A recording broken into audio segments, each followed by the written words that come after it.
ஒரு காட்டுல லியோன்னு ஒரு சின்ன சிங்கம் இருந்துச்சு. ஆனா அது மற்ற சிங்கம் மாதிரி கர்ச்சிக்க முடியாது. எல்லா மிருகங்களும் இது சிங்கமா, பூனை மாதிரி இருக்கு அப்படின்னு சிரிச்சாங்க. ரொம்ப கவலைப்பட்டுச்சு லியோ. ஒரு நாள் காட்டுக்குள்ள ஒரு புயல் ஒன்று வந்துச்சு. அப்போ அங்கிருந்த மிருகங்கள் எல்லாம் பயந்து ஓடுனாங்க. ஒரு சின்ன மான் வந்து பள்ளத்துல தவறி விழுந்துருச்சு.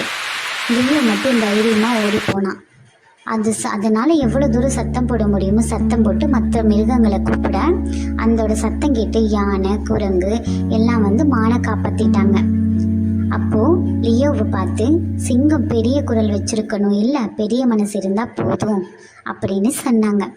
லியோ சந்தோஷமா சிரிச்சான். இதுல இருந்து என்ன தெரிஞ்சுக்கிட்டீங்க? உண்மையான தைரியம், நல்ல மனசு தான் இருக்கணும்னு. இந்த ஸ்டோரி பிடிச்சிருந்தா என் சேனலை சப்ஸ்கிரைப் பண்ணுங்க. அடுத்த ஸ்டோரி வரும்.